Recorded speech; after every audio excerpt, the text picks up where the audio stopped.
Cry, my fatherland, cry.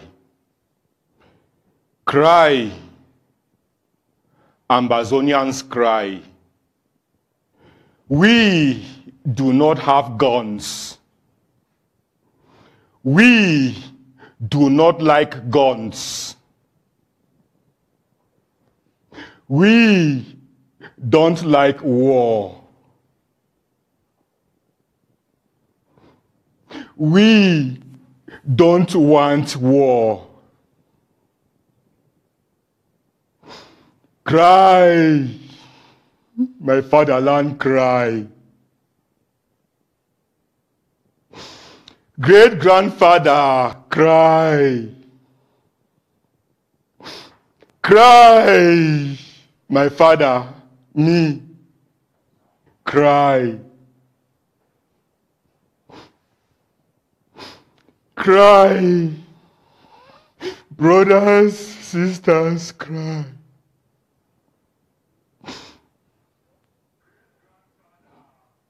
Cry, everyone cry. Cry, my fatherland, cry. See them come to us. They pound and kill us. They take it from us. See them oppressing us. Cry, my fatherland, cry.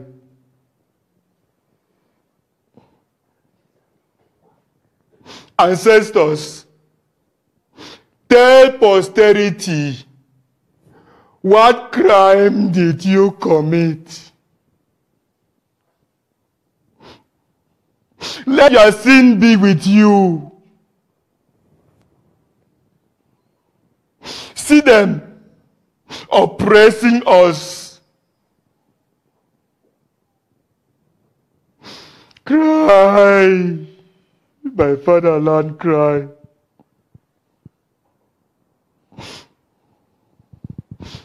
Shall we be tormented forever? And our children's children?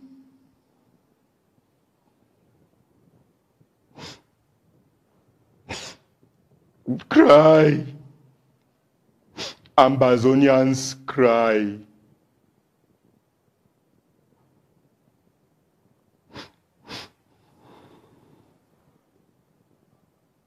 Suffers the land of peace.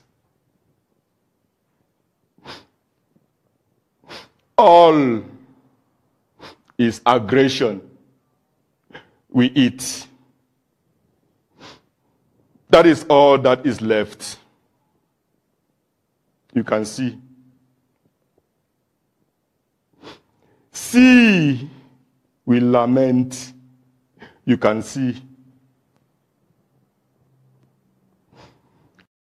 Arbitrarily arrest. You can see. Agbo, Bala, Congo, BBC. Even the Supreme Court judge, you can see.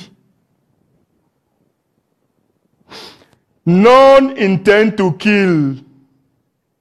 None had a weapon. Just honesty and truthfulness is their crime. You gave is what they want and they take from us. And now, this is the time you ordain. Lead us away from them. Yes. Lead us away, the Amba people, from them. Yes. Skakuf, you shall lead us away from them. The poet from Omo County.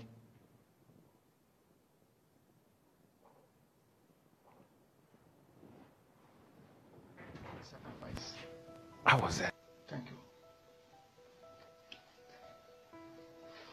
Joe Tam. Ayuk Ote Ayuk. Fonyu Terence. Tangen Thomas. Fabiano Deco. Angwan Benson. Tabe Edward. Kisop Berton.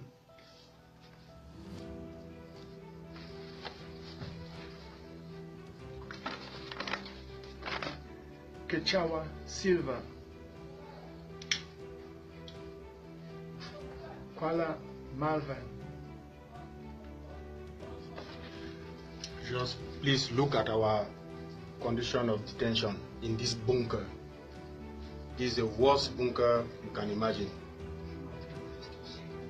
With an asbestos pen that will surely give us cancer in less than 6 months.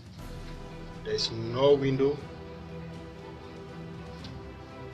Just look at the terrible condition. No light, no water. In fact, if you look at our toilet, you pity us. Just imagine the condition the Republic government is putting us, Southern Cameroonians. It's terrible.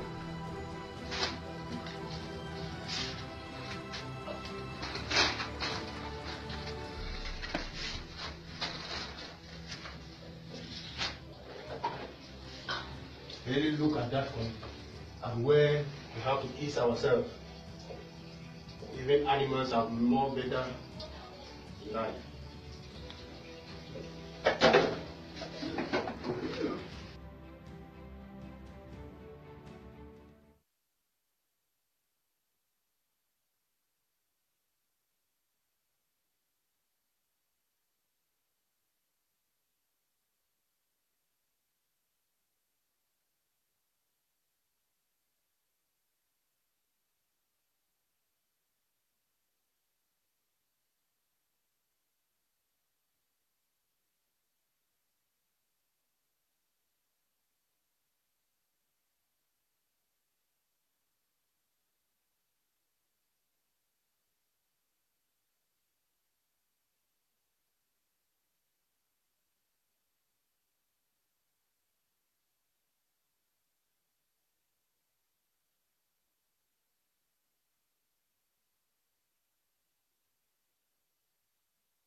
Put the face to the voices or to those people we meet on WhatsApp. And so I know a lot of you today will get to know the admin secretary, how she looks like for your first time. And yes, she's here with us in the studio, and there's some few questions and stuff that we will talk about to enlighten our viewers as to what is happening with our governing council, our schools, and a lot of other things that she may want to tell us.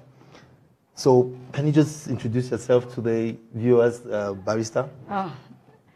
I'm Barrister Noliwa from Mezam County, member of the Northwest Lawyers Association and the Southern Cameroon Bar Association, and I'm the Administrative Secretary of SCACO.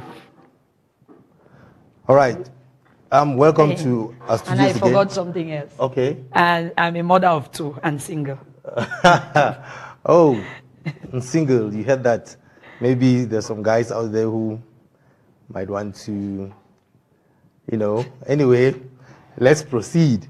Barrister Noliwa, I know you are in the realms of the struggle. You've been there for as long as it started, and I know you were back at home, you were fighting, and you got out of exile to Nigeria, and you got into the whole struggle and in the whole mix of it. And there are a lot of things that you're doing as the admin secretary of SCACUF. But you know, there's a lot of things people want to know, especially as schools are supposedly going to open up in September. What do you think it's important for Southern Cameroons to keep their children out of school? This question is what comes all the time. People write to the secretariat posing this question like 10 times a day.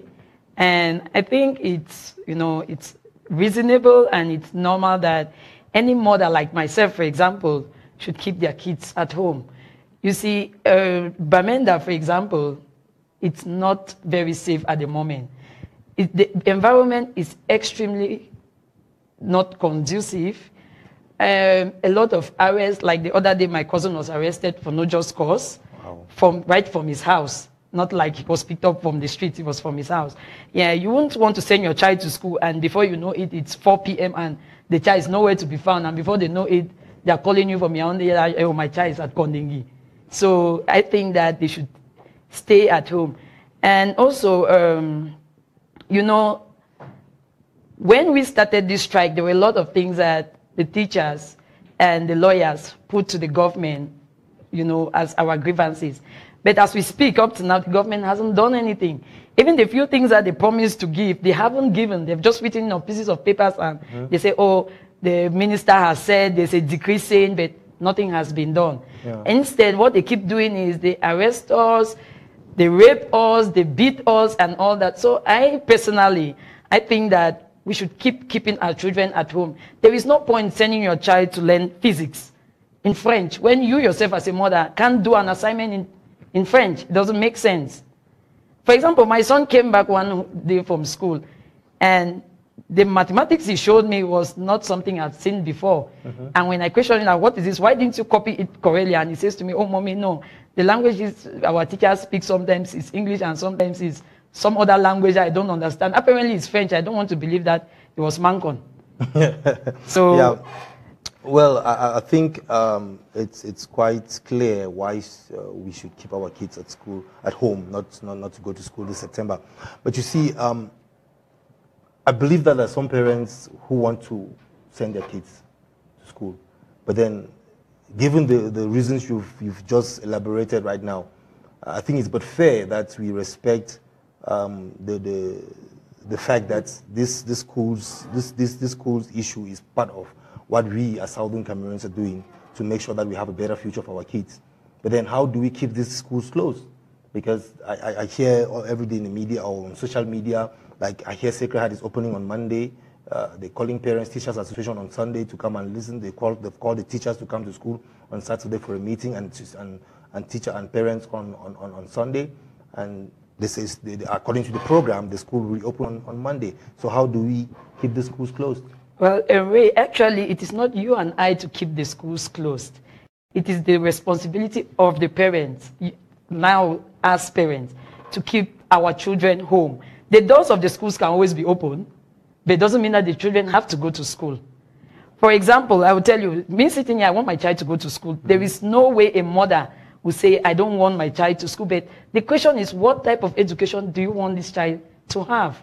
Is it the one that will come out and be as blank as I was when I had the first degree from SWA, and then I left for the Nigerian law school, and there were things that the lecturers were just saying, oh, you people learned this during your first degree, so we should pass.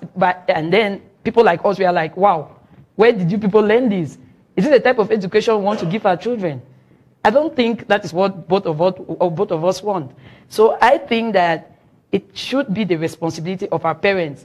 Now, the parents back home, especially, they are sacrificing a lot already.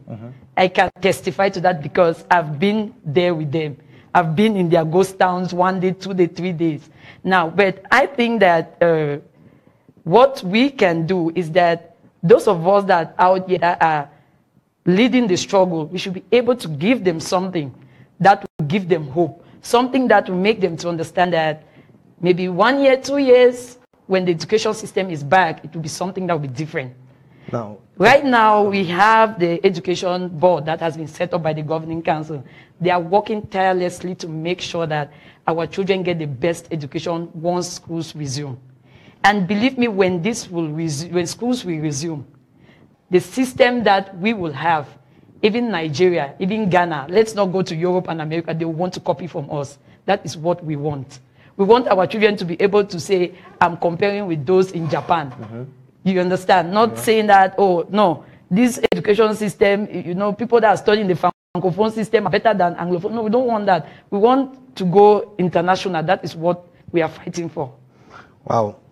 Yeah, that gives me hope as well. And I'm hearing from you, I think our viewers out there would have more belief in the governing council and the work they're doing, and that of the educational board that is formed. But then we have this worrying burning of schools here and there, and people call it enforcement. Some people call it. I mean, I can't tell why schools are being burned down. When the governing council sees this, and in that leadership forums and what happens there? How do you look at this? How do you want to address, or what do you think it's all? The burning of schools, what do you think it's all about? I attend governing council meetings, but I can assure you that the governing council has nothing to do with burning of schools. Now, what they keep saying is that we should educate our parents on why they should keep their children home. Now, for burning of schools, I personally, now I'm talking from my point of view, I think that La République is in charge of that. Because let's be honest, how can people burn schools every day? Now, Bamenda, for example, has cameras on the streets. All over. All over. Almost every school has military. So how is this burning done? Now, I think that the government is burning down those schools to make us look like terrorists. Anyway, they said we're terrorists. And the only way to prove to the international community that we are terrorists is to burn down their own dilapidated schools. Look at some of those schools. You know, my primary school, the government school I went to, it was made of just blocks, mud bricks. Now, it is raining season, and you can imagine the type of rain that falls in Bamenda. Now, when those schools come down because of the rain, they say they were burnt. Nobody is burning. We should be asking the government why they are burning the little infrastructures that we have.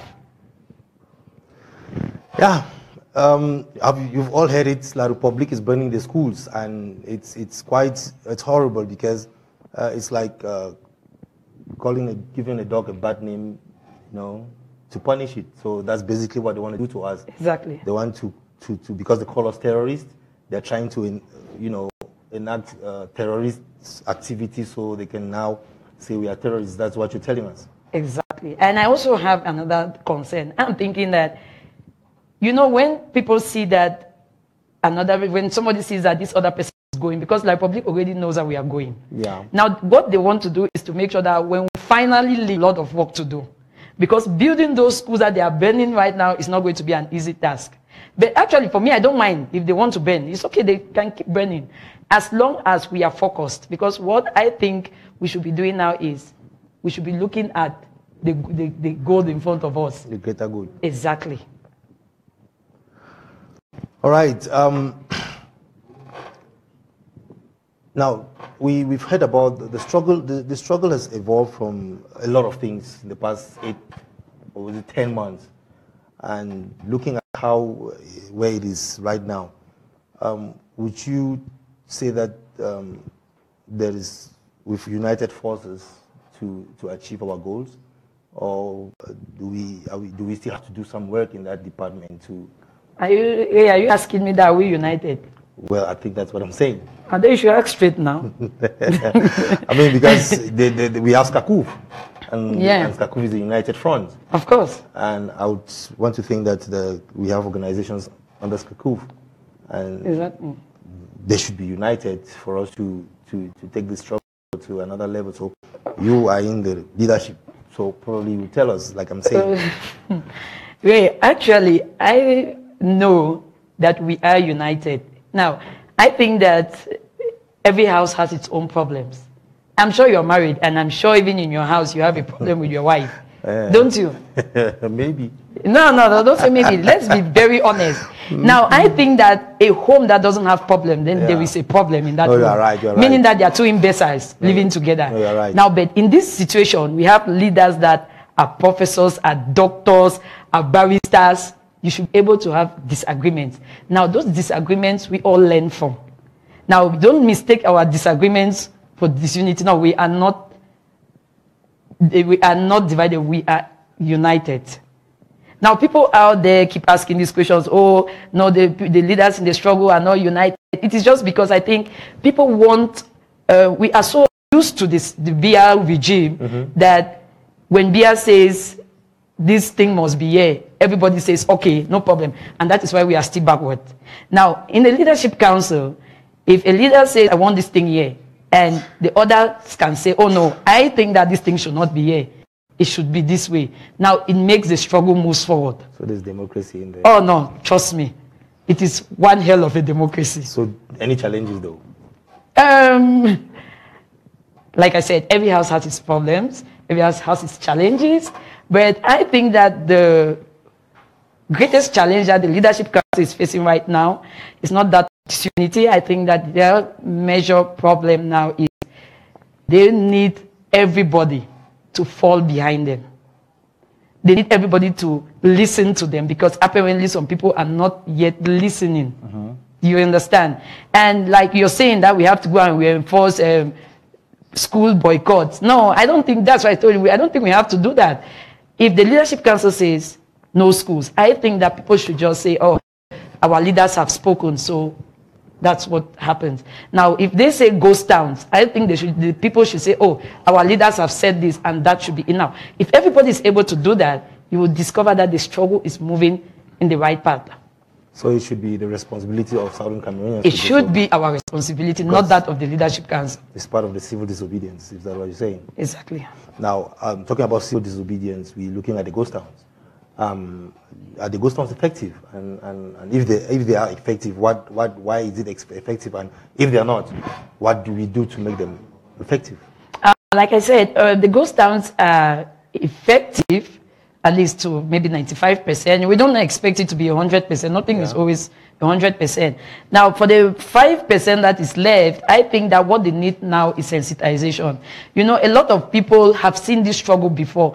You had in the 90s, you had in the 80s. Some people are still thinking that, oh, this is just one of those struggles. You understand? So what we need to do now is to talk to the people, sensitize them. And now that's the job of the youths. It's easier for me to talk to my father or my mother than for an outsider to come and start saying, oh no, respect goes down. It doesn't work like that. So those of us that are youths, it is our responsibility to go to our parents and say, oh no, mommy, daddy, this thing that these people are saying is actually true. Why don't we just close the shops? Why don't we just pack our taxis and then stay at home for these days that they've asked us to? But do you think the ghost towns are working? I mean... They are working. If they were not working, La Republique won't be trembling, because actually right now they are trembling. La Republique is facing a lot of financial difficulties. About 600 million to send ministers and I don't know whoever they are to walk around, you know, trying to lobby. I don't know what they're lobbying for. If Europe, the UN, South Africa. Everywhere. They were everywhere. Now, if they think that they are winning. How much did they disburse? 600 million. Wow. So if they think or they thought that they were winning, if I'm winning, believe me, I'll just sit at home. But because they are out there, they were in Nigeria, trying to convince the High Commission for Refugees that, oh, everything is fine, they can send us back home and all that. Why would you come there to tell them? It is the United Nations High Commission for Refugees. They should know when a country is back to normalcy. But if they haven't said anything, it means that they know that they are lying. So I think that the ghost town is working. And, you know, with the ghost town, economic activities is crippled. Yeah, but the minister told us here that everything is back to normal. Well, what did you expect him to say? To tell you people that, oh no, we are crying or all that? No, it doesn't matter. Let me tell you, last year, Bamenda had the greatest share of the tax, whatever thing that they gave to the government. It came from Bamenda. Okay. I'm very sure that this year, as I'm talking to you, they might not even get up to 10 million as taxpayers' money to give to the government, because ghost towns have actually made you know, I can't give you what I don't have. If I don't open my shop, I can't pay you tax. So are people not paying taxes though? Why would they pay? They don't go to the market. I had a shop in the market. Before I went on exile, the shop used to be closed sometimes a whole week. So why would I be paying tax when I'm not selling? The other day we saw the mayor of, was it, Tuba trying to lock up shops. Is it working? I don't think that it's working. I don't think it's working. I just think it's, you know, they always say that when something is finally failing, you have to try. Let it be that I tried to recover it, but it didn't work. So that it kicks off a dying horse. Exactly. That is what I think is happening to them. Well, yeah, you know, we've heard a lot of stories. Probably those of us who are out of the country, we may not have first-hand information of what is happening on the ground. But the explanation about the reason why La Republic is going around the world trying to convince people is just evidence of the fact that things are not moving. But then, can you, being part of the leadership, give us what are the progress that they're making, and what do we look forward to in the future, like in the nearest future? We have September, October coming. What is it that we should look forward to, like Southern Cameroonians? Right, first, I'm sure that you know that the Governing Council has set up 3 committees, ad hoc committees. Okay. You have one for 1st October, you have for education, that's headed by Patasang. You have for the 1st October by Pam for Ngala for. Okay. You have the one for the UN General Assembly, the 12th of September. It's headed by Mr. Kometa Elvis. Now, I think that those are very powerful committees. Now, you see, because the leadership council or the governing council, it's like I told you, there's a lot of democracy that happens in there. Now, they sent out a message to the people. We always act from what the people tell us. Yeah. We cannot sit and make rules, because you make rules and nobody follows, then you have failed. Yeah, that is it. So we ask the people to give us the ideas, what they want us to do for them. Yeah. So right now we have a lot of suggestions. But it's not my place to let the cat out of the bag. That's the job of the chairman. So I think that he'll be doing that maybe in the next couple of weeks. Yeah, well, I was thinking of asking you in your own personal capacity, how do you think 1st October should be like? Because I also have very wild ideas. You know, I don't want you to tell us what is happening in the committee. What I'm saying is to you, according to you. Like, according to me. Yeah, if you know, I'm more of a radical. Mm. So if you ask me my own opinion, I will tell you that, oh wow, this is 1st October. Let the chairman, you know, lead all of us back home.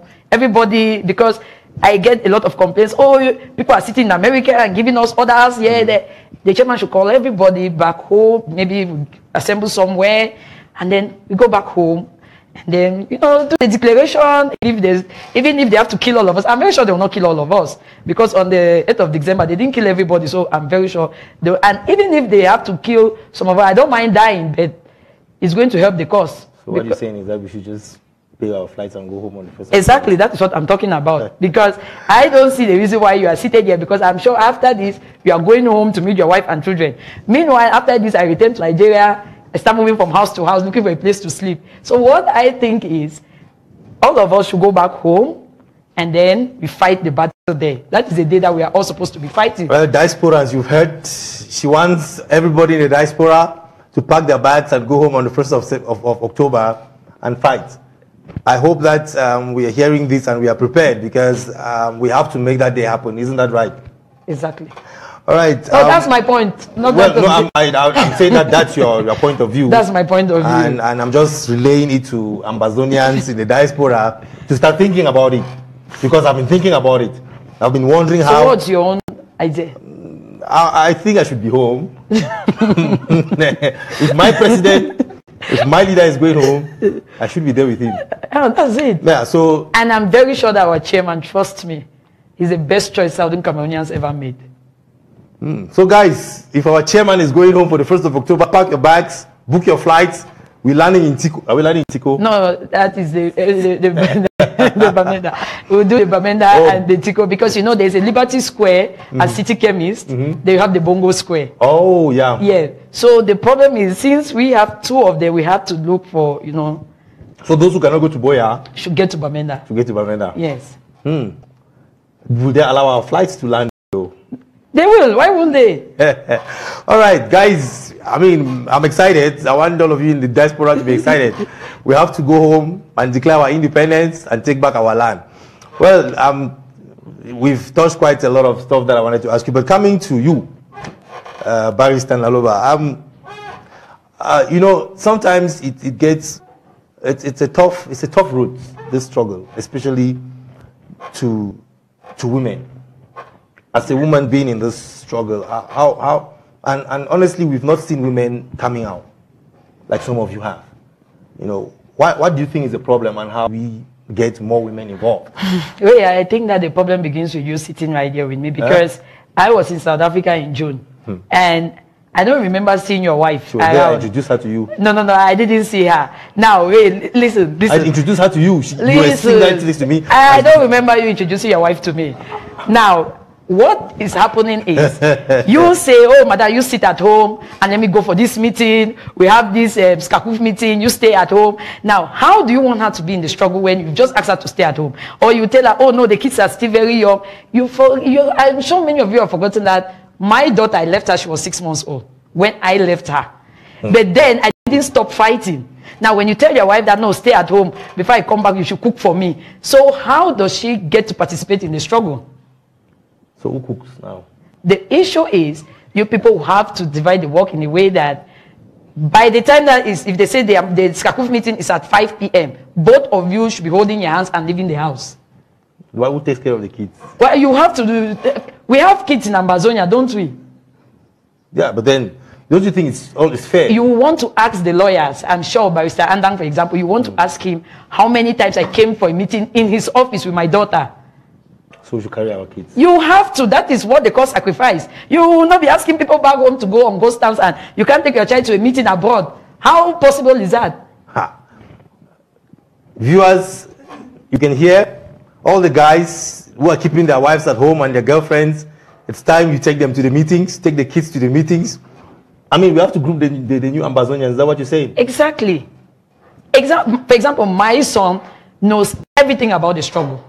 Well, you are in a different position. I am not in a different position. I educated him why he can't go to school. He needs to know why mommy is running away from the country. Exactly. Then your kids need to know why daddy has to go out with them. That is it. Anyway, yeah, they've attacked the men, but it's not just the men. I'm not sure it's just. Okay, what about the single women? I understand that the single women, maybe they have their own challenges, for example. Which can maybe, be what? Because you don't know what I'm going through. Let me tell you now, in this struggle, I've heard a lot of things about me. Now, maybe most men that I've met, they always say I'm a man. Maybe that is why I'm able to stand it. But most women do not just want to get mixed up in this. Okay, for example, let me ask you now. For example, now you're a single lady, you know, maybe in your late 20s or early 30s. You know, you are still hoping to get married. You now get into this. And before you know it, people are now saying, oh, you did this, you did that. Most of them don't want that. You see. But I thought that's the sacrifice you're talking about. That is what I'm explaining to you. That I, for one, I don't mind it. But some other people will mind. Now, the thing is, you men should stop saying those things because they are the men saying those things. Well, you keep blaming the men. Exactly the point. That's what I'm saying. So that the problem is the men. What inspired you to be in the struggle? To be in the struggle. Yeah. I will tell you now. There were two things. Now, I wanted to prove to these men that women can also do something. Now, I saw a struggle that had just men. You see? And I knew that I could give in something because I came from a home that was built on SCNC. At first, I used to look at it like it was a joke or something, or, you know, my old father would just wake up on Sunday in the morning while I'm trying to wash my jerseys. He would bring some old pieces of papers and start telling me, oh, now this one was UN resolution, something. I'm like, this man. So you have nothing to do on Sunday except to come and be explaining these things to us. You see, but now when the lawyers went on strike, Barrister Bobka educated, or that is when I now discovered that, oh, so this thing that my father was talking about was real. You understand?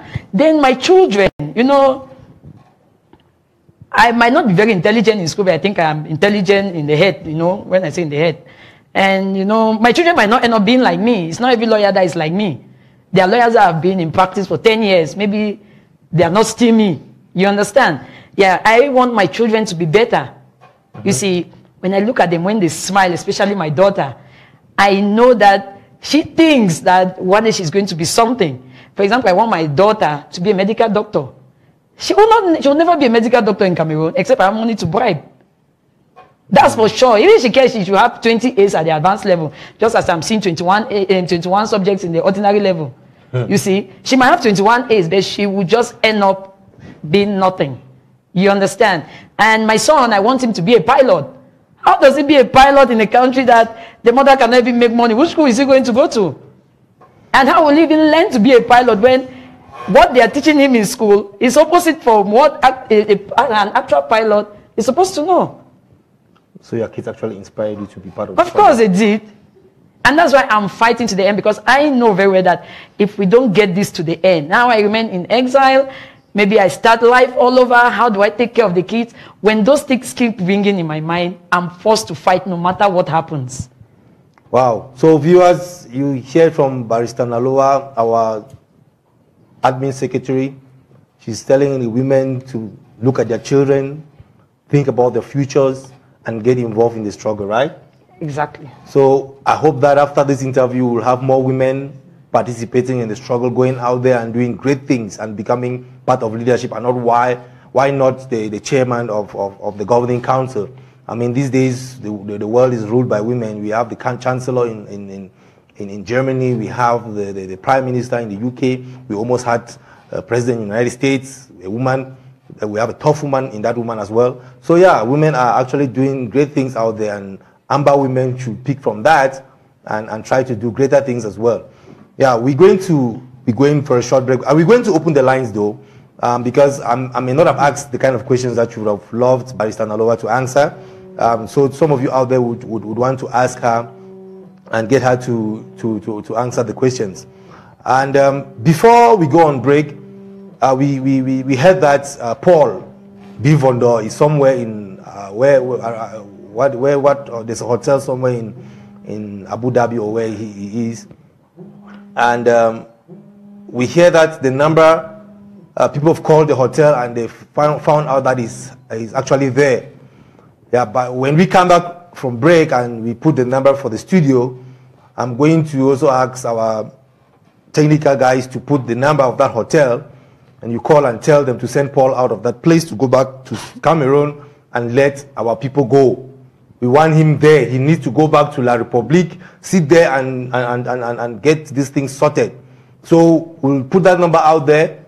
I'll find out exactly what country he's at, and whether it's in a hospital or hotel. I have the numbers. We'll put it on screen, and we are going to call him. That hotel will send him out of the hotel to go back to La République and release our brothers who are in jail and let Amberland to go in peace. See you after the break. Prepare your phones to make calls and say hi to Barrister Noliwa. Sacrifice. Thank you. Joe Tam. Ayuk Ote Ayuk. Fonyu Terence. Tangen Thomas. Fabiano Deco. Angwan Benson. Tabe Edward. Kisop Barton.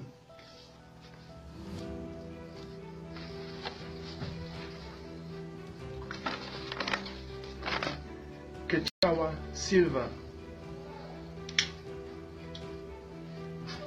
Kuala Malvern. Just please. Dum dum dum dum dum dum dum dum dum dum dum dum dum dum dum dum dum. Arima. Choosy. T-I-L-L. You sabi say nothing, no pass understanding, no understanding, no. Do you know nothing, no past understanding, no understanding, no. Yeah. No so sick, call me Venera MC. Oh, na the ball, na be regular MCs. Godmother Jehovah, na my father. Feeling so low, but it takes me higher. Ayo, bande, where my people?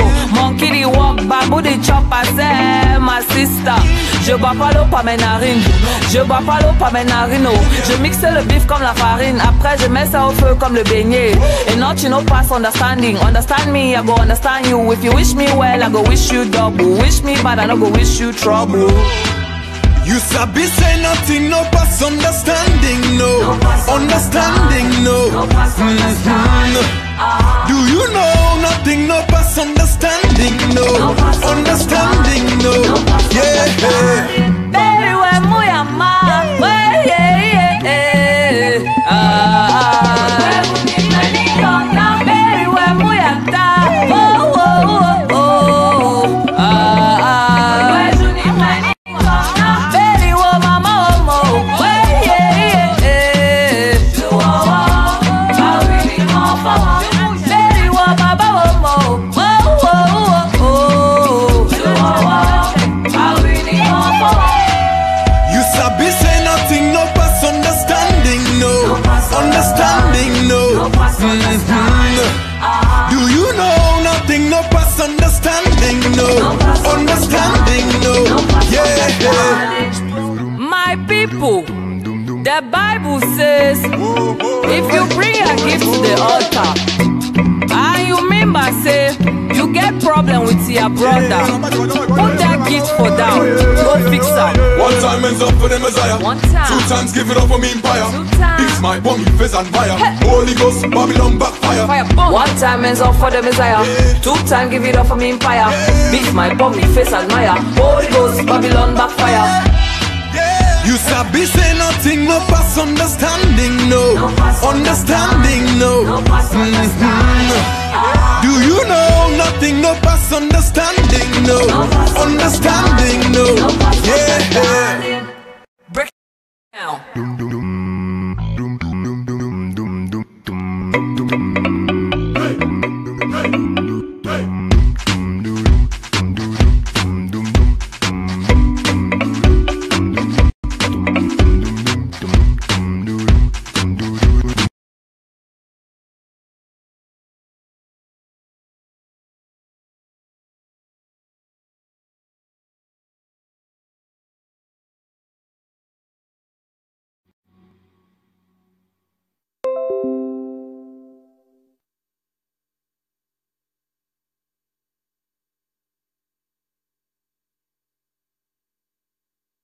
Welcome back, everyone. I'm happy we are having a very interesting show today. And yes, we do have our admin secretary here, and she's been telling us a lot of things about the struggle, her inspirations, and the governing council, and many other things that has been of interest to us that we have loved to hear. There's one thing that we didn't touch, which was our brothers, and we keep saying that we're going to always remind the world about our brothers who have been locked up in the dungeons in Set in Yaoundé, and I'm sure everyone must have watched that video. I'm sure you watched the video as well. Yeah, How did that video make you feel? Each time I watch that video, tears roll down my eyes. I keep remembering, the first time that I got into Nigeria. And then I now think of these guys in those bunkers. And actually one of them is somebody that I worked with during the struggle. Really? Yes, Siva. So I really feel sorry for them. But you see, that's why I'm saying that the population needs to be behind the governing council, because the only way we can put pressure continuously on the government is when they see that the people are behind their leaders. Yeah. If the international community has to come to our aid, they need to know that we have given legitimacy to these leaders. If we don't do that, our brothers will die in jail. Imagine Bala, Penn, Fontaine, they have been there for, that's 17, some of them. No, Penn went there before 17th of January. Yeah. You can imagine. I remember they arrested him on a Tuesday. Yeah, they arrested him on a Tuesday.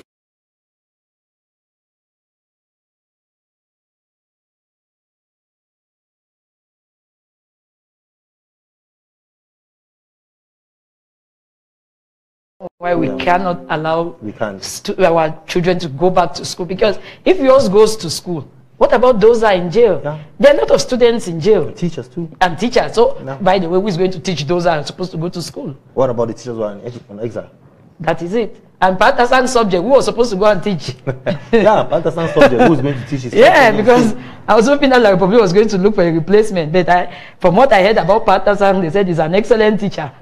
To get people like that is not going to be easy. You see, that's what we are talking about, because what they will do now is, they'll say, oh, no, don't worry, we are going to replace him. But the issue is not about who goes there to teach. The problem is the quality of teachers that we have.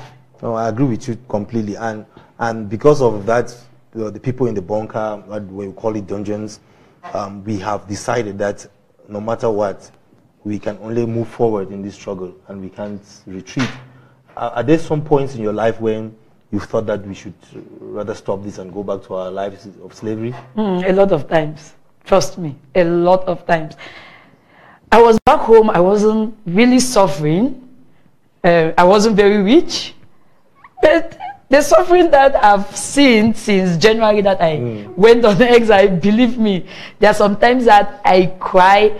I've been separated with my kids for how long? Since January. And this is August, isn't it? Yeah. Now, sometimes when I look at the photograph of my daughter, tears start rolling down from my eyes. When you think about a child that might come one day to finally stay with you, and then she doesn't even know you. She might end up looking at the nanny as her mother. Do you know what that means? That's horrible. It's like you giving your daughter to somebody and then one day she calls you auntie. I can imagine. Because that's what is going to happen. So you see, when I look at all those things, I don't see any reason why we should even be thinking of, saying that, let's give La Republique breathing space, because as far as I'm concerned, they were not supposed to be breathing by now. No, I agree with you. And honestly, life in exile is not easy. I mean, you can't wake up one morning and what you knew as life becomes something else, and you're out there and you can't even have money of your own. Things become. I can imagine how you guys feel when we have resorted to begging. Begging also is how do I say it? It's a gift. Sure, you know. Really? Yes, that's what I've discovered, because since we came on exile, I've been begging from one person to another, beg from here, beg from here. But the good thing is that those that you ask from, they're always ready to help. Okay. You see, that is how we should be in this struggle. Now, there are some people that don't want their faces to be seen in the public. But of course, they know what to do. Okay. I'm very sure of that. They know what to do. Now, I, for one, I find it more difficult because I'm the father and the mother of my kids. So, my own case is even worse because I don't even have somebody that I can tell and say, what do we do with these children? Now, I have to think. I have to make the decision. It doesn't matter how bad the decision is, but it is my duty. Now, I think that maybe, somebody called me one day from home and said, oh no, you can just come back home, because of your daughter, she's very young, you just come back and then you tell the Republic that you are sorry for everything that you have done, rather than suffering out there, and and then you can just go, and I'm like, oh no, I won't do that, because I know La Republic. The moment, if today they ask us to come back home, believe me, I'm not going anywhere close to the borders even, because I know them. They already know that these are the people that even after 10 years, they will begin again from where they ended. What they will do to us is that one morning, you will just wake up and you hear the announcement that, Barrister died in her sleep. People don't die in their sleep like that. Or maybe one evening you'll be coming back and you are gone down and they say, no, there were thieves that wanted to take your wallet. So get killed. Exactly. So I'm not going anywhere close to the borders even. Yeah, so what you're saying is that we can only go on the 1st of October. Exactly. That is the only day. And you know why? Are you going? Why won't I go? Okay. As long as you are coming with me, I'm going with you. I've told you that I've thought about this so many times. Okay. And I'm telling the viewers to be ready. 1st of October in Boya. If you can't get to Boya, you go down to Bamenda and make it there, because we are going to declare our independence. The number you see on the screen is not to call the studio. The number you see on the screen is to call that hotel where Bivondo, Paul, the stupid president of La Republique, stayed, and tell him to go back to La Republique and sort out the issues that he has left there unsorted. Because Southern Cameroonians are waiting for whatever he has got to let them go. We don't want to be part of them anymore. We want to start building our new nation as soon as possible. And the fact that he's running and going out of that country and staying abroad does not make anything good for him. He should go back home to where he belongs and solve this problem. So call that hotel, tell the hotel that there's a dictator, a killer, a murderer who has been there for I don't know how long. They should send him back to his country. They call it La République, to Cameroon, to go there because he has planned genocide there and he has to go and stop it. So all the viewers, get that number and call. Our studio numbers will be on the screen very soon. I hope some of you know it. I want you to call because there are certain things I might not have asked the admin secretary that you would want to ask her. Don't ask me. I'm the one doing the interview. So ask the admin Why secretary. are you running away? No, I'm not supposed to answer questions here. I'm supposed to be asking the questions. You know? You can ask her. Are you done? Do you want to start asking me questions? No. Okay. So I want I want our viewers to call and ask. If she cannot answer them, I may try to help her. But then I'm sure she's capable of answering all your questions because she's been able to answer mine. And we will be glad to get you to answer them, to call. And also, over the social media, I've been very pleased the past week to see that we've been burning down the flag of La République. That's one thing that I like. You know, I saw these guys who had a flag hoisted in their home. They brought a Southern Cameroon's flag. They held it so gently, and they used a military precision to actually put down that of La République and hoist that of Southern Cameroon. That was so unique, and I mean, it touched me so much that I almost cried because what they did was actually saying they're bringing down this oppressor and they're raising our flag because that's where we are supposed to be, and that's why. And that guy peed on the flag of La République and they burnt it. So I want us to burn all the flags, video it, and put it on social media. They are angry because of flags, but our brothers are in jail, languishing with no food, with no lights, and they are sitting there, and La République citizens are angry because we are burning their flags. We are going to burn those flags. I still have mine. I want a special ceremony to burn it. I'm going to make a special ceremony. I'm going to burn it. I'll put it. Do you have yours to burn? The flag of La République. Mm-hmm. What would I even be doing around the flag of La République? Well, I was just cleaning my house the other day and I found one. Oh no! Now wait, no, Ray, hold on. No, I am a soccer fan. Don't forget that 2010 I was in South Africa to watch a World Cup. Mm-hmm. But for no reason will I keep the flag of La République. Reason being, I had seen their scams from the beginning. Okay. Why would I be keeping their flags? I didn't know I had one anyway. And where you keep saying something that you almost cried.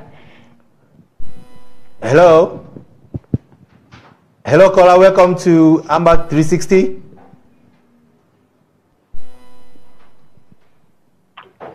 Hello? Hello? You are live on air. Can you ask your question, please? Hello.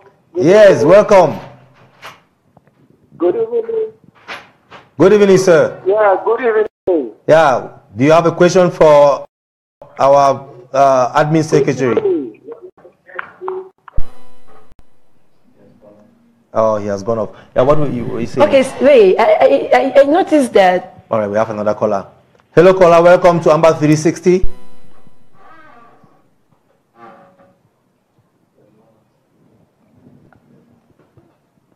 Hello. Yes, welcome to Ambas 360.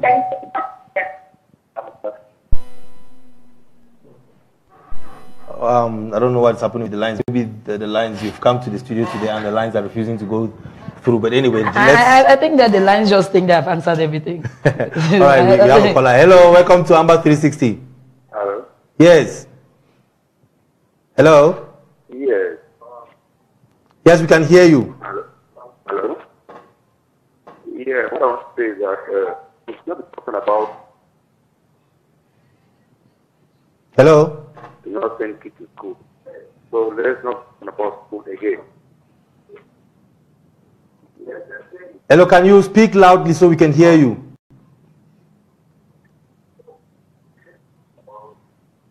Yes, I'm saying we should not be talking about school again because already every parent and every teacher already made up their mind that they will not resume the schools of the Republic again.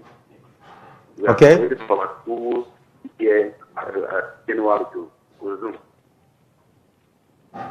All right, thank you for that.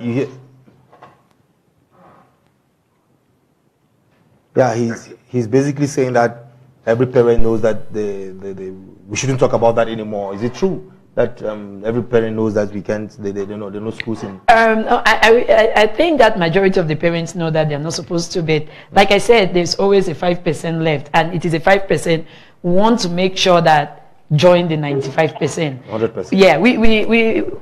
Hello. Hello, welcome to Ambas 360. Hello? Yes.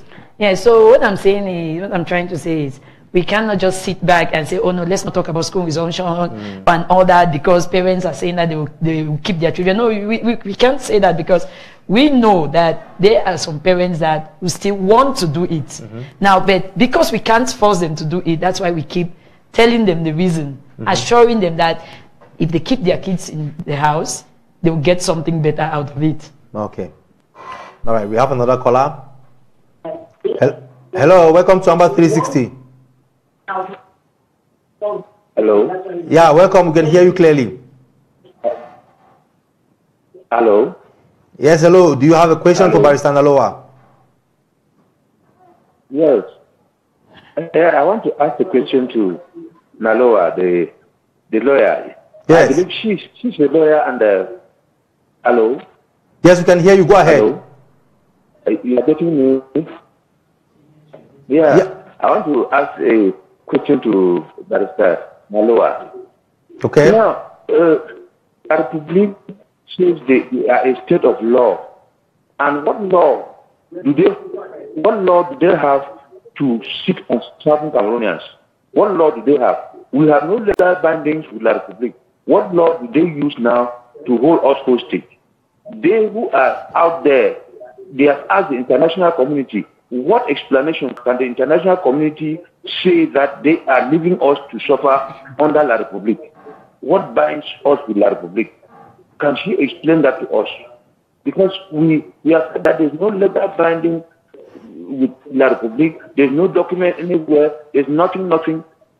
Like she is saying that she has a daughter. If somebody takes her daughter and keep in his house and maltreating his daughter, so she has no right to withdraw that daughter from that house, what keeps us with La Republic? Thank you very much, That's brother. my question to her. No, thank you. I think the barrister has said your question and she will respond to that. Thank you. That was a nice question and a wonderful example. Now I'm going to use the example to answer the question. You said, I have a daughter. What happens if a man takes my daughter without any binding document and keeps in his house? Now the problem with me is I'm a little bit radical. Now if a man takes my daughter and keeps in his house, I won't just come to educate the man and tell, oh God, this is not, legal, in law, you don't do things like this. There are two things I will do. I will either fight to take my daughter back, and then I would now just decide on what method I have to use to fight. It is either I decide to talk to my daughter the nice way, to leave the man, or talk to the man to leave my daughter. Now, if those ways don't work, I might just get to tie my daughter out of the house. Now, in our situation, we have no binding document with La Republic. You are right. They have no right to keep us. And that is why we have to seize our right from them, because actually they have our rights now in their hands. That's what we are trying to do. And the only way, in my own opinion, I think that we can do that is to intensify our civil disobedience. Now, if we keep doing that, the international community will say that, oh no, these people have a point. They know we have a point. But you have to understand that there are some other powers that they call them superpowers, that they have things that they have been taking from us. It's not easy to let us go. So we are the ones to take it. They say freedom is not free, it's not cheap. We have to seize it from them. We will not go to the UN and say, oh no, you people know we don't have any documents with you people, so with this guy, so let us go. In the UN, don't forget, France is part of the Security Council. Don't forget that. France is actually feeding on us. How will France vote and say, oh no, it's true, allow these people to go? They wouldn't do that. But when we put the pressure on them, they will have no choice than to let us go. So that is why, you see, when we started this thing, I kept repeating that we have to intensify our civil disobedience. Now, La Republique is already crumbling. When they crumble to an extent, I am very sure that France will come now to us. They won't be going to La Republique anymore. They will say, oh, you guys with the petrol, you guys with the timber, can we now talk? That is what we want. Wow. So, yeah, what you're basically saying is that right is not given, it's taken. Yeah, it's not given, it's taken. Okay. Hello, welcome to Amba. Well, welcome to Amba 360. That caller has gone. No, you are right. There is no way people just give you a right to you. You have to take it.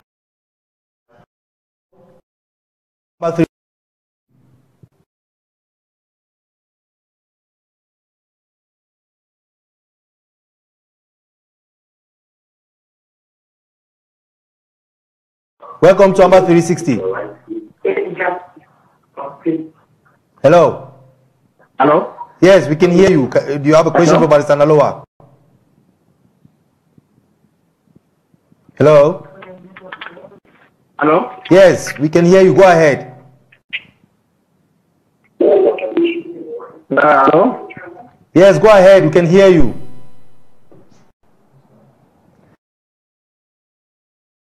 We should not expect to. Hello? Hello, welcome to Amba 360. Yes, we can hear you. Hello? Hello?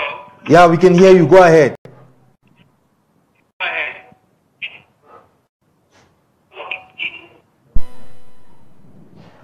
Oh, yeah, the call was on. Okay. Yeah, basically, as you're saying, we need to take our rights from La Republique, and there is no other way to do it than to declare our independence. Not actually because we're already independent. We're just going to restore our independence on the 1st of October, and I hope, like you said, the ad hoc committee is working tirelessly to make sure that we have success on that day. That, just on your personal opinion, again, do you think La Republique would just let us do that? Just go there and restore? And of course, you shouldn't be expecting that. That's why I said I'm ready to die. I don't know about you, actually. Because if you are asking me this, then I'm sure that you don't know what you are into. If you are going home on the 1st of October, I suggest that if you are not going with your kids, you write your will and keep. Because you might not come back. You see? Oh. Now, you don't expect... Okay, for example, now, if I was the one giving you everything to eat, and then one day I say, oh, I don't want this friendship anymore, are you just going to let me go? Well, no. So, how do you expect La Republique to let us go? How? When we have the oil, we have the timber, we have everything. In fact, we have the food that most of them eat even. And human resources. That is it. So, how do you want them to let us go? It is not possible. That's why I keep saying that people should not just think that, oh no, because we do not have a valid contract or document with these guys, they should just let us go. It doesn't work like that. So it doesn't. Take it by force. It is by force. All right. We've heard our admin secretary. She said a lot today. I would like to give her one last chance to talk to the viewers and say her goodbyes and what she has to encourage us to keep on fighting in this struggle, because we all know that we are way past the middle of the ocean now. We can't look back and retreat. We just have to go forward and go to the end of the shores. So Barrister Noliwa here with us in the studio. For those of you who don't know her, she is the admin secretary of SCACUV, and she's been there since inception. I think she's a strong woman because she's working amongst very tough, egoistic men who can punch. You can say that again. Who can punch left, center, and right. So you can just say your last words to our viewers and a word of encouragement to them, and most especially to the women, so that more of them. I actually think that, you know, the people that I really have right now in my heart are those mothers in the market. You know, those buy and sellers, for example. There are people that have been with them for 6 years, selling in the market. I actually sold in the market to go to the law school. So I know what they are going through now, but I want to assure them that I am watching their back. There is no way, when I came into the market and told them, oh no, you have to respect Ghost Town, it is because I knew that they were going to get something better out of it. I know most of them keep calling me and saying, oh no, our things get bad on Ghost Town days and all that. And the only thing I keep saying to them that, okay, if you were buying 3 bags of pepper, maybe you should just try to reduce it to 1 bag for now. So that maybe the 2 days or the 3 days you have in a week to sell, you'll be able to take it off. You understand? Now, for the others, I want to assure them that we are leading them on the right track. Now, if at any time somebody feels down, I think the person should look at people like us. We have lost everything already. I don't work. I just beg from one person to another.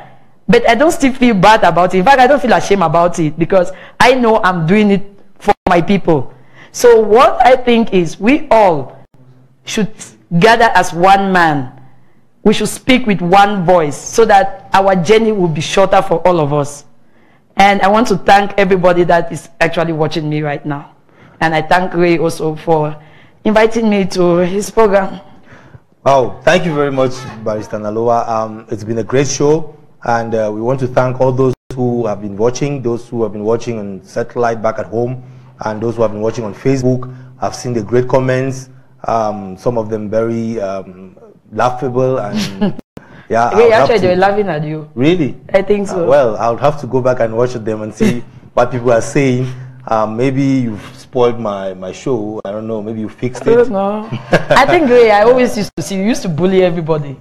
People come here, you bully them. I'm like, who is this guy even? Why should you be bullying people? Huh? Yes.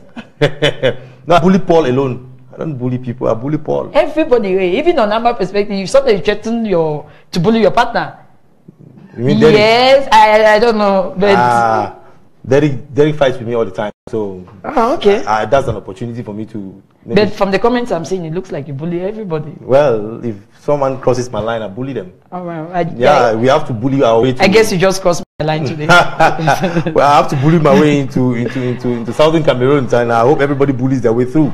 Because we need to win this fight in every way possible. And I want to invite you all to another edition of Ambas 360 on Monday, when my friend that I bully a lot sometimes, Mr. Derek Yundim, will be talking to the guys of the city of Lowell, who have actually got the city to support our struggle and endorse us as part of them, and they are actually out there campaigning other cities to come on board. I think it's a great thing, and we would learn from it.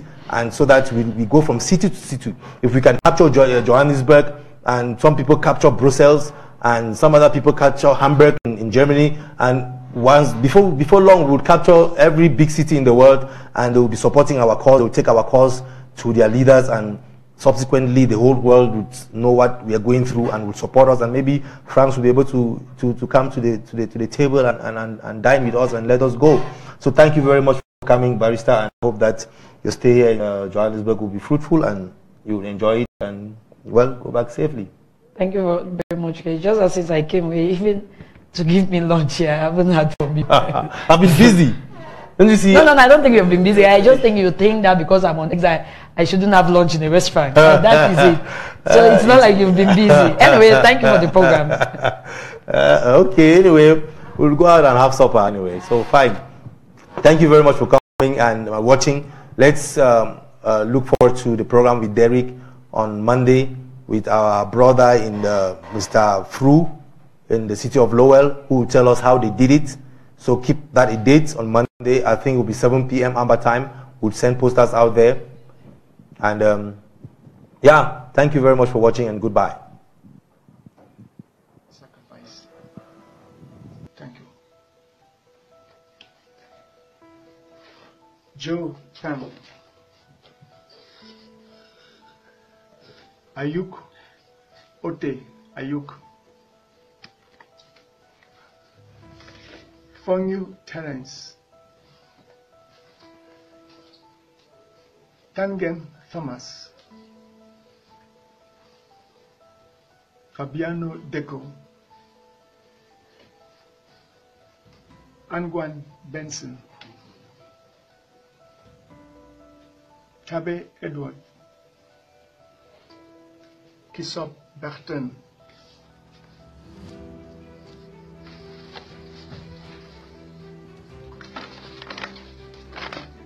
Kechawa Silva,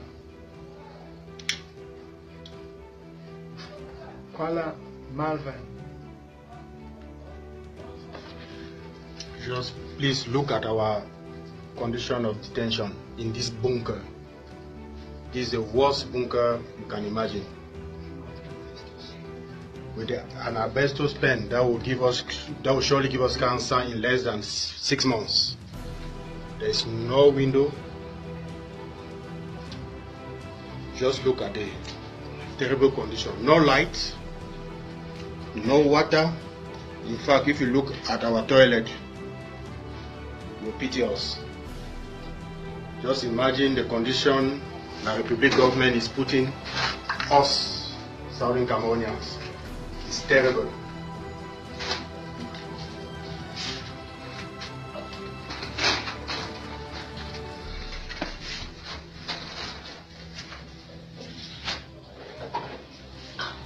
Really look at that one and where we have to ease ourselves. Even animals are more better in life.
They cut internet from us,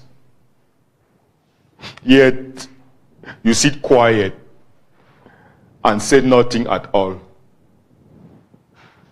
Bite and blow.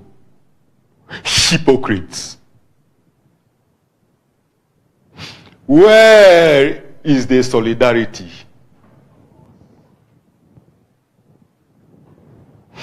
You did say one we are. Said you.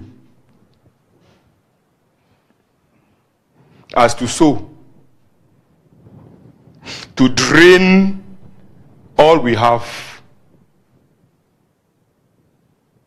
bite and blow, hypocrites. You never loved us, not one. You loved us, never at all.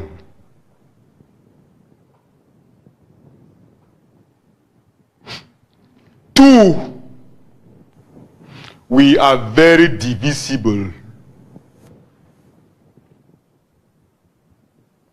Against us,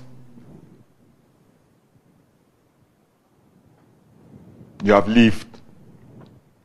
Progress enemies you are. You drain not only our resources, but our institutions.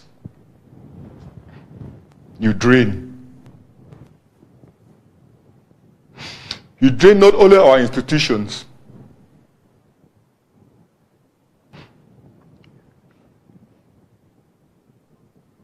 but our people. You kill them.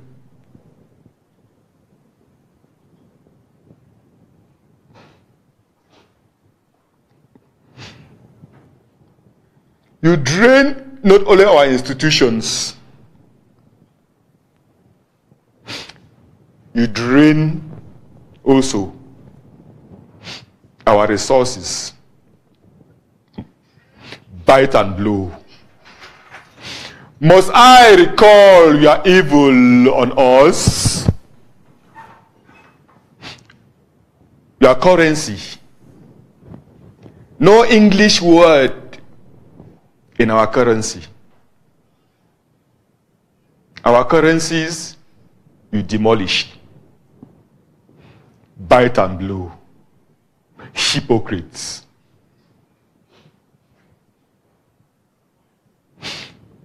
Our power come, you abandon.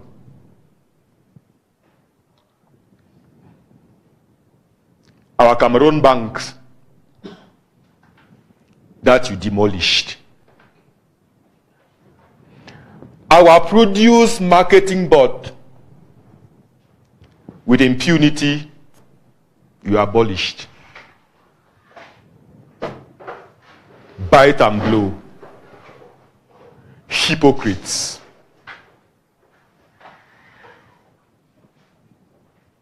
What about our airports?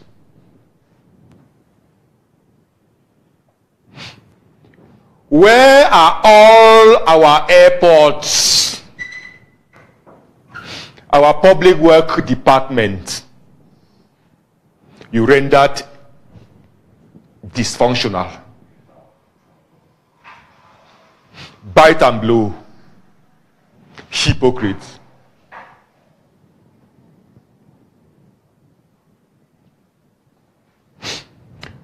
You made insolvent Medinote, the research center in a corner. You disappeared the equipment. You abandon our Menchum Fall. Hypocrites. Treacherous you are.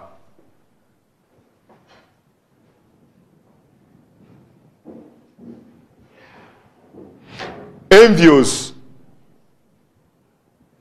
on all that we got.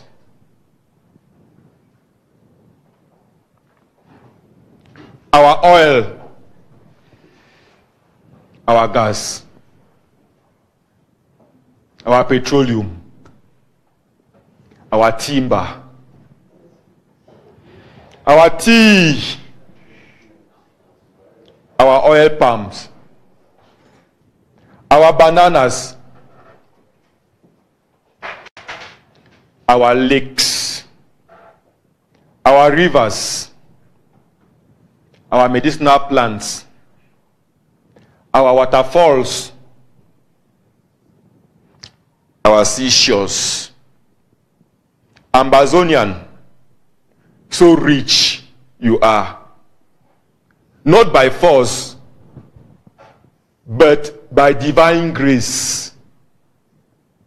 Skakuf, unto you we rely, for you shall lead us for posterity to reap in peace and harmony. To you, Amba people, you shall lead us, determined by supporting the leaders to make a success for posterity. Thank you. Thank you. The point.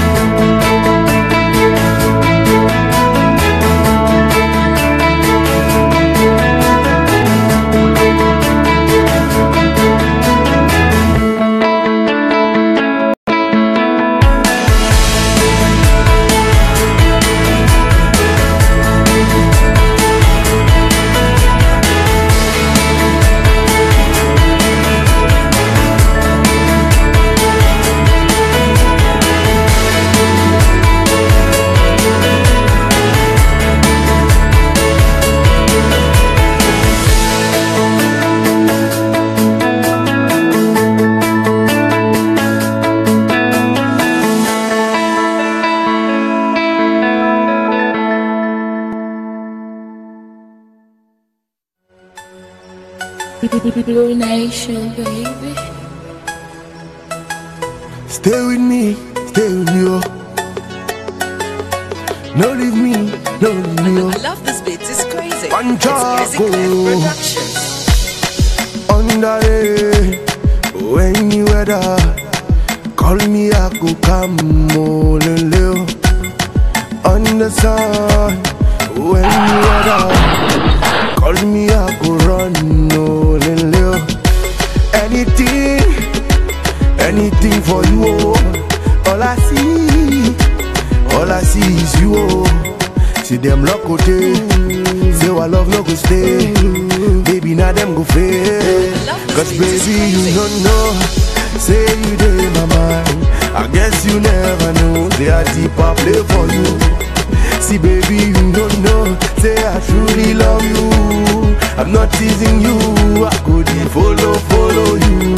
So baby, stay with me, oh. Mommy, stay with me, oh. Cause you the boss, my baby. See, there's nothing wrong in trying. My cherry cocoa, I'm begging, no. Yeah, see, there's nothing wrong in trying.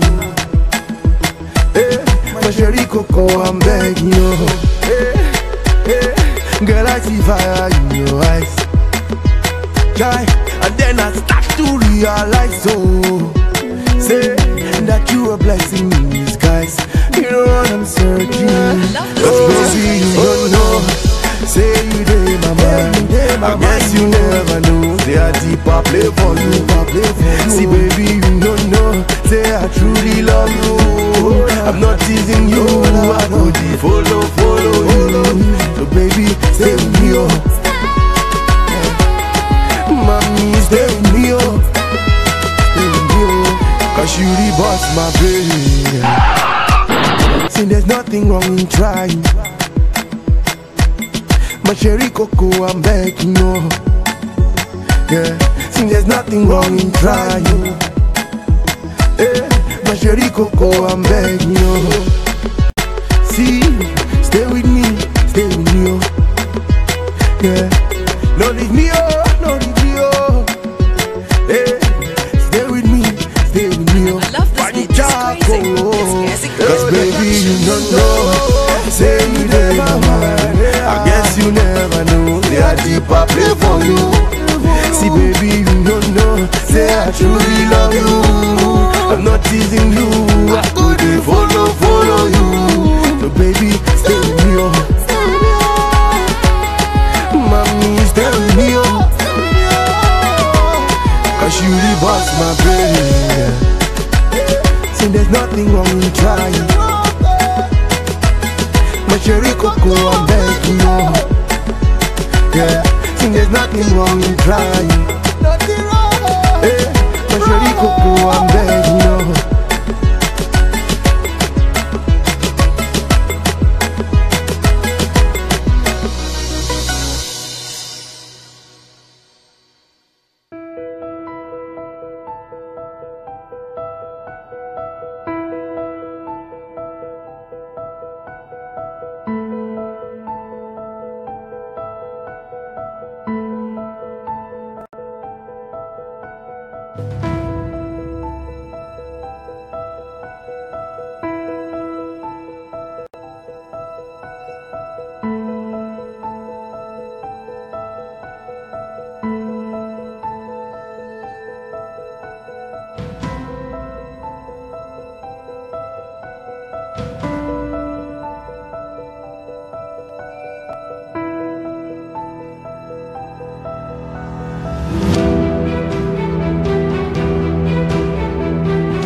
104 FM, Isikhululo Esiphila uKristu.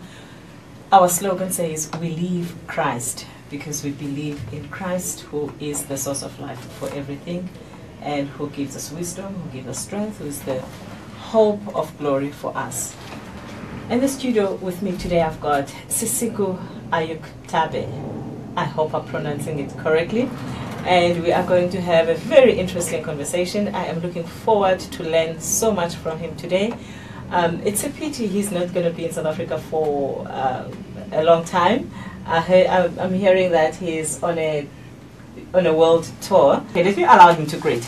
Sisiku, please may you greet our listeners. This is Tigerbeck 104 FM.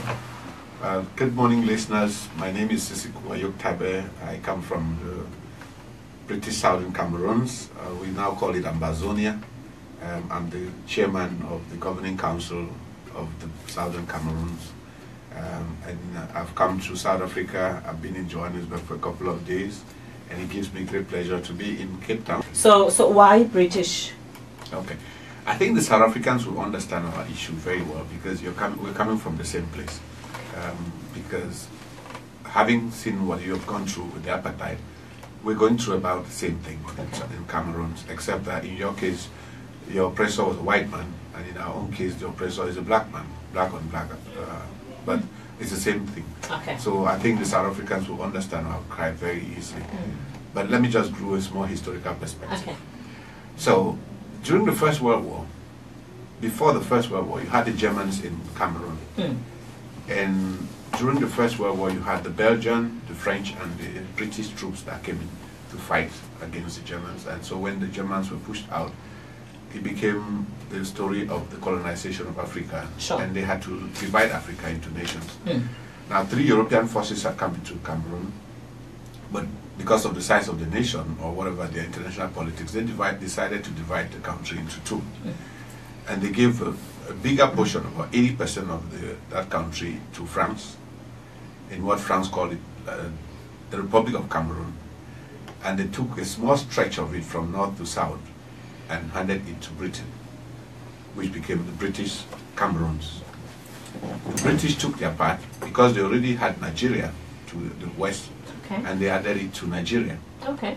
But before doing so, they divided their portion into 2. So the northern part, they call it the British Northern Cameroons, and the southern part, which is where we come from, was called the British Southern Cameroons. Now, when they handed that portion over to Nigeria, at that time, Nigeria was divided into what they call the Houses of Chiefs. Okay. So the British Northern Cameroons was attached to the Northern House of Chiefs, and the British Southern Cameroons was attached to what they actually call the Enugu House of Chiefs.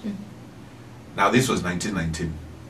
Sure. You fast forward to 1954, and our people who were attached to the Enugu House of Chiefs were already becoming so uncomfortable in that marriage with Enugu that they decided to go back to their own country. This is the British Southern Cameroons we're talking about now. And so in 1954, they break away from Enugu House of Chiefs. They went back to a town called Buea. And they set that town as the capital of the British Southern Cameroons. They set up their institutions, legislative, executive, and judiciary. And those institutions were functioning to the point where in 1959, they had an election, and the then Prime Minister was defeated. He packed his stuff and moved out of what we call the Prime Minister's Lodge, and a new person moved in. This was in 59, before independence of our nation started. So, come 1960, on the 1st of January 1960, the Republic of Cameroon, which was attached to France, which was a colonial nation of France, became independent on the 1st of January 1960. 10 months later, Nigeria became independent from Britain on the 1st of October. We are now in 1960. Sure. The French Cameroon had become independent on the 1st of January. Nigeria became independent on the 1st of October. The British territory of both British Northern Cameroons and the British Southern Cameroon was still a trust territory of the United Nations. But of course, you know, the resolutions of the United Nations had asked all European nations that African nations had to become independent. So on the 11th of February, Britain decided that the small territory of the British Cameroons was too small to be independent on its own. Okay. And they now gave them a choice of their own independence, that for them to be completely independent. By the way, the United Nations Resolution 1608 had made them independent. Okay. And so on the 11th of February, they asked them in a plebiscite to complete their independence by either joining an independent nation called Nigeria to its left, or joining by becoming fully independent by joining the French Cameroon, the Republic of Cameroon. And our forefathers, some of them who were very smart, asked for the third option. Okay. To say we could be independent on our own. By the way, when we become independent now, as the 194th nation of the planet, we would be more populated than 94 countries. Because we are 8 million people. Sure. Our land surface is 42,000 kilometers, which means we will be bigger than Holland and many European nations. Wow. In terms of land surface. Sure. But the British, in their wisdom, said that we were too small to be independent. I wonder today why they would say we were too small to be independent when Togo became independent. I mean, in Africa alone, we'll be more populated than 24 nations when we become independent. So, back to the story. Sure. So we are now Wow. on the 11th of February, and our people were given these two solitary choices. Which year is that? This is 1961. Okay. Few months after Nigeria became independent. And so, to show that these were two different groups of people, the British Southern Cameroon's people had their plebiscite on the 11th of February. Okay. The British Northern Cameroons had their plebiscite on the 12th, the following day. So, the British Northern Cameroons voted overwhelmingly to stay in Nigeria. The British Southern Cameroons, don't forget, in 1954 they had left Nigeria. So they were caught between a rock and a hot place. And they couldn't go back. So they decided in what they now thought was the better of the two evils. Okay. And they voted 60 to 40 to go to the French Cameroon. Sure. Now that's nothing compared to the overwhelming majority of the northern people who decided to stay with Nigeria. So they went into this union, which today, 56 years later, has become a curse. Because no sooner had they gone into that marriage of inconvenience than the French Cameroon, being in their majority, organized a conference, we call it the Fuman Conference, where they were supposed to go and iron out the modalities of the union of these two nations. Don't forget, these are two independent nations who are coming together. But when our people went to that Fuman Conference, they were dribbled. Because they agreed on something which was supposed to be a constitution, a new constitution that was supposed to be a federal constitution, recognizing the two equal states coming together. And when they got there, it turned out that it was an updated version of the French constitution that was presented to them. Sure, but so then who was? The Prime Minister of Cameroon, of our British Southern Cameroon, took a delegation to that Fuman Conference. And on the other side, late President Madwa Hijo came with his own team. We were outnumbered, we were outmaneuvered, but yet our people did something which was still smart. They took that new constitution, and Foncha, who was our representative, who was our Prime Minister, said, I will take this to my own parliament. Let's debate it, and then we'll put our seal of authority. That was our saving grace. That's why we have a case tomorrow, because as he went back, a few months later, on the 30th of September, Ahijo moved his team and they came to a town called Tiko, and they camped there. First thing on 1st October 1961, they came to Boya.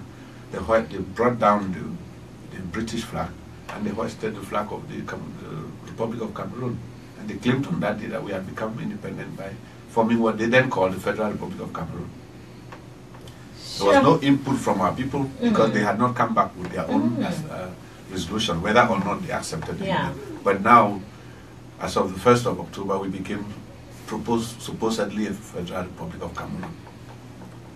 Nature would eventually deal us another terrible blow, because no sooner had we become a Federal Republic of Cameroon and our people were still struggling to dabble with this new reality, it then became obvious that they found oil. And where did they find oil? They found oil in our side of the Cameroon. So the wisdom prevailed that if they continue with the federal nation, then our people will develop themselves, because at least there will be a proportional sharing of the resources coming from that. So they now, in 1972, the president single-handedly declared the nation the United Republic of Cameroon. So he changed the constitution and called it the United Republic of Cameroon. Of course, it's obvious why he would do that, because as a United Republic, everything is centralized. Yes. He has the yam, he has the knife, and he will decide how much to share with you. And so that was where we found ourselves in 72. And by the way, just to show you how diabolical they thought, he decided to now come up with a new national day for the country. And guess what? He chose the 20th of May as the new 1972. That's the day he signed the United Republic of Cameroon, and it became the national day of the country. And history will tell us that the 20th of May happened to be his wife's birthday. So this was the gift that the former late President Ahidjo gave his wife by signing a decree on her birthday and making it a national holiday. That was 72.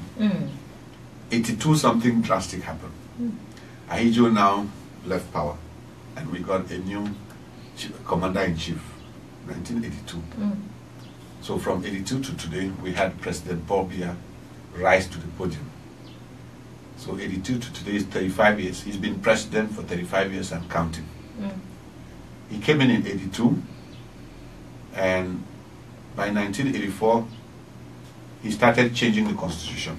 When he came, there was one term. I mean, the president could be president for as many terms as possible. He came and he wanted to show that he was a Democrat. He said, oh, there will be term limits for president. And he brought that story. I think he had been president for about 10 years or so. Then he came up and said there will be 2 terms of 7 years each. But then the history of his 10 years that far was not part of the story. So starting from the day of the new decree, there will be 2 terms. But if you think that was ridiculous, wait and hear what happened. He won the first term, then went into a second term, which was now going to expire, finish his 2 terms at 7 years.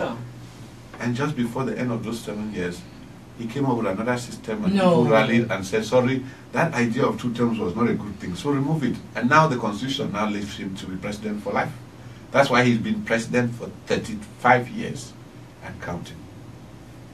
But what is even more annoying to us is that in 1996, our people have clamored for something, give us some reason to be part of this country.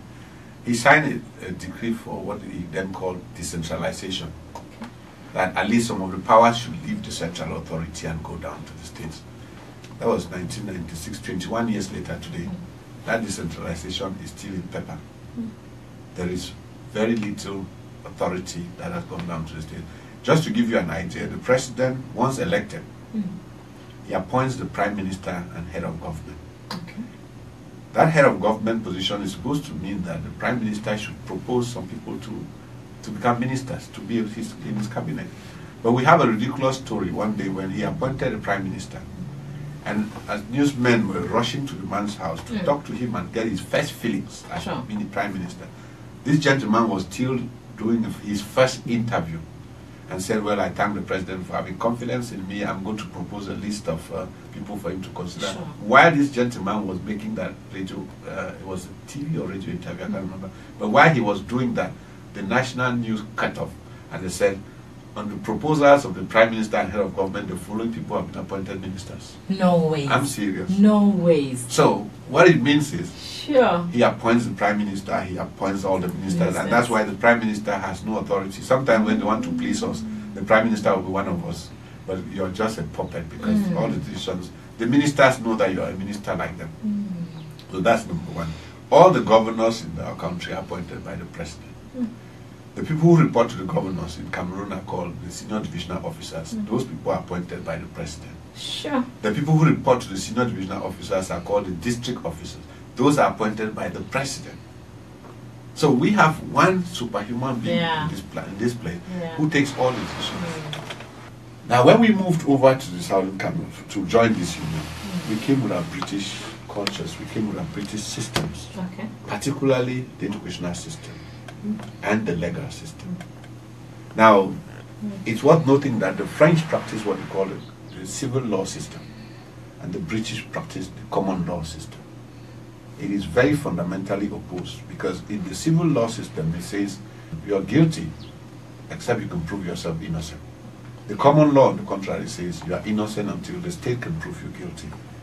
So symbolically, what it means is that in the civil law system, while we are in your studio, if a policeman walks into the studio and says, break out your IDs, any one of us who does not have an ID in the civil law system could be arrested.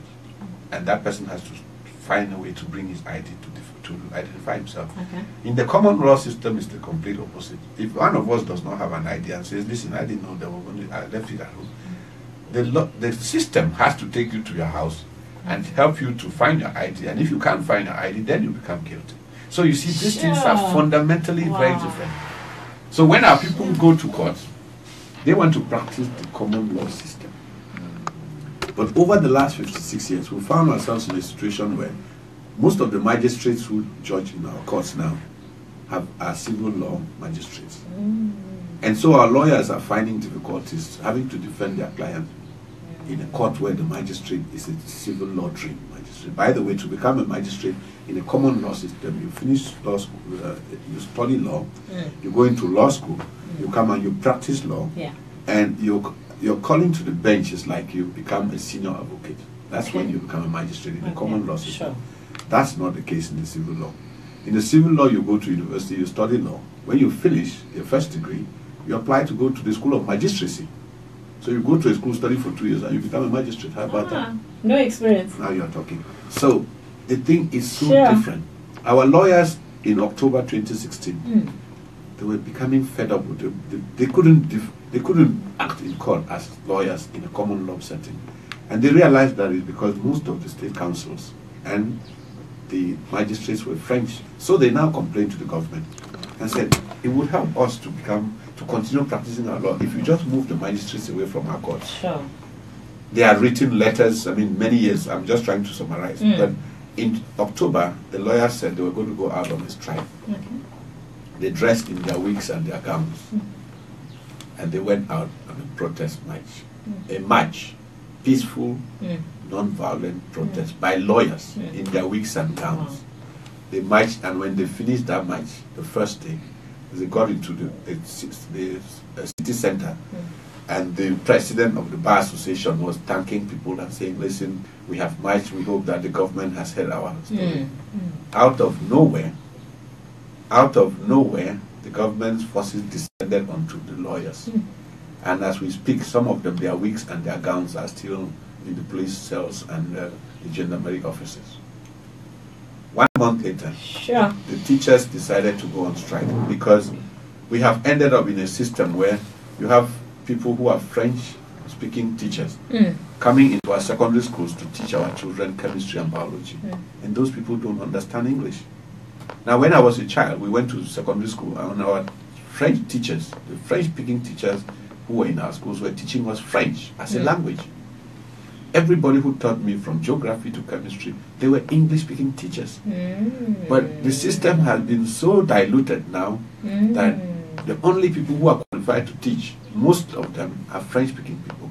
So the only way a teacher could teach in my secondary school, because he's supposed to have gone to a teacher's training school, and entry into that school is so skewed that it's always in their favor, we've ended up with French-speaking people coming to teach chemistry and biology in our school. So our teachers then said, enough is enough. Please, can you take away, because when you teach physics, you want to connect with the chemistry. Of course. The child who was taught chemistry by a French-speaking teacher doesn't hear the same language. There's no connection. And so our children are being untaught. And so the teachers went on a strike. And guess what? They descended on the teachers as if you were pouncing on children. When the teachers did the strike, naturally the university students were conscious of it, and they said, we support the teachers. Of course. When the students went on strike in 2 different universities in our region, what happened to those children? You wouldn't want to hear. Our daughters were raped. They went into their dormitories, pulled some of them out. They raped them, they molested them. We have video footage of young girls in October and November, in the peak of the rainy season, being dropped into muddy waters.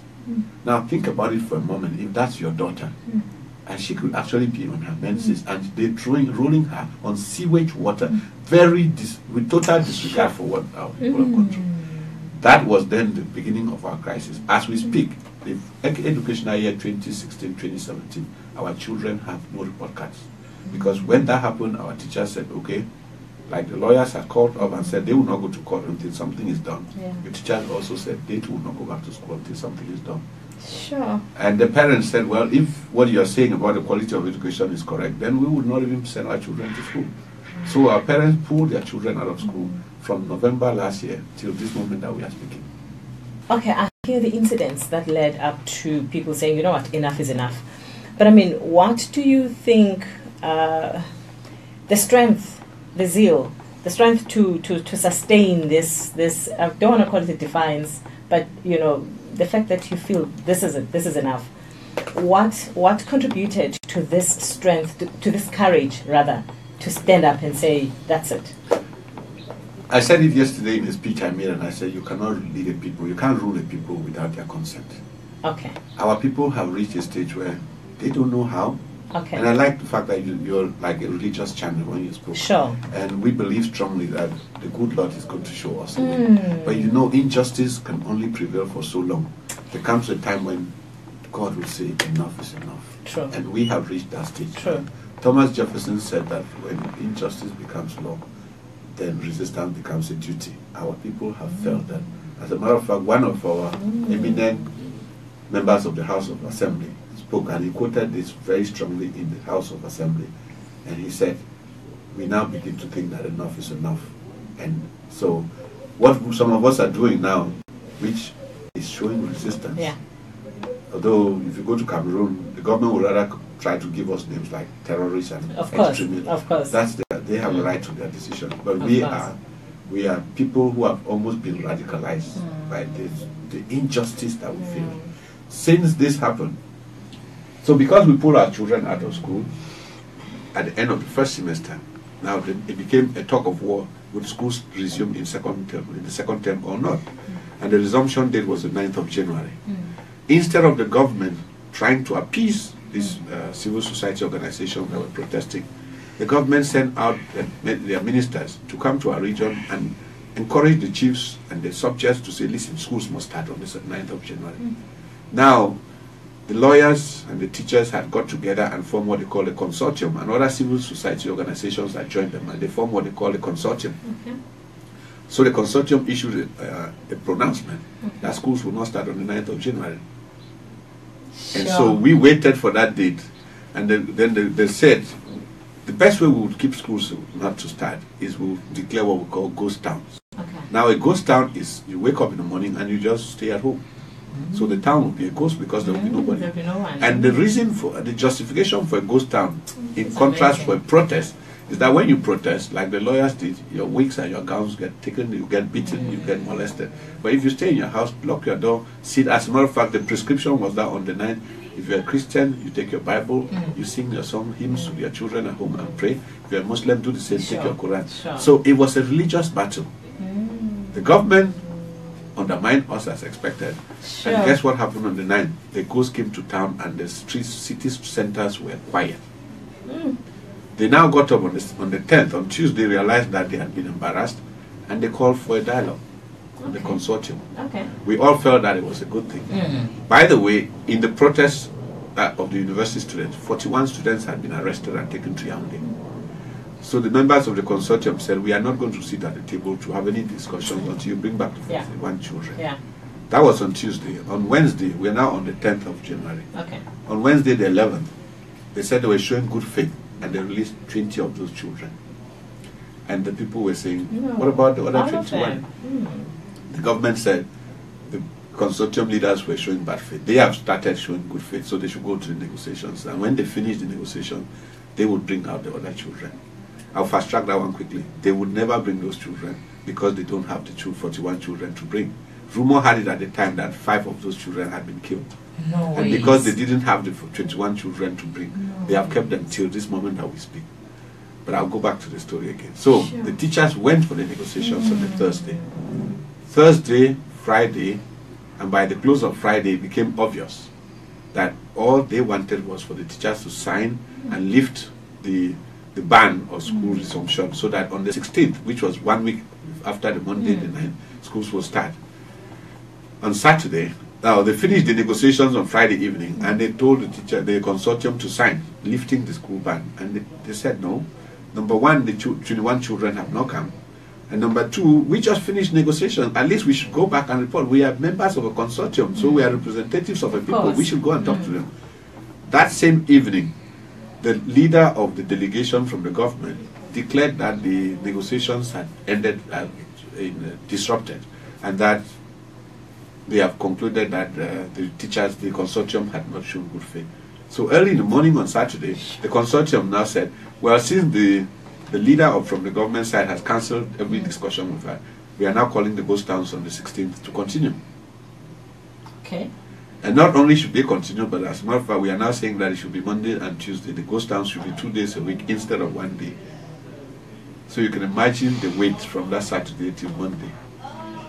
Typical of the Cameroon government, they send their ministers, the prime minister and head of government, who happens to be one of us, had been doing the rounds of all villages, struggling to talk to village chiefs, to pressure them to call their subjects and ask them to go to school. True to style, on Monday the 16th of January, the ghost came to town and all our villages and towns were sealed. Sure. Do you know what happened on the 17th of January, 2017? At 1 o'clock in the afternoon, excuse me, the Minister of Territorial Administration signed a decree. He banned the consortium. How old is your... I said the president. He's been president for 35 years. Now his age? He's 84 years old. This is old man. His minister banned the consortium with which they had been discussing as late as Friday.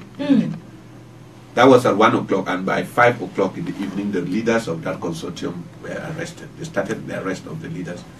2 of those leaders are still in jail as we speak. Barrister Babala, who was the president of the consortium, and Dr. Fontem, who was the Secretary General of the consortium, were arrested that evening of Tuesday, 17th of January. They have been incarcerated till then, till today. On Thursday last week, they went to court for the umpteenth time, and the Chief Justice came on the stage and said, oh, this case has lasted this long because the government is not aware of this case. No ways. Every month, from January to February, March, April, May, June, July, every month they call them up, they go from the jail to the courts, they postpone the case. But in July, a justice of the military court, by the way, they are not judging them in a normal court, they are judging them in a military court. The sentence awaiting them is treason, the charges are treason, and so the sentence will likely be death. And that's a very serious... you could say that. Yeah. So, but for justice at this level, 6 months, this is the most high-profile case this country has ever had to do.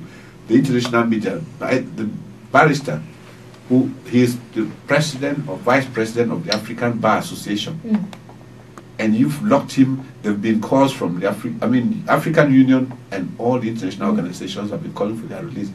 For a justice to come on board 6 months later and say it, we have it on recorded evidence now, for him to say that the government of this country is not aware of this case.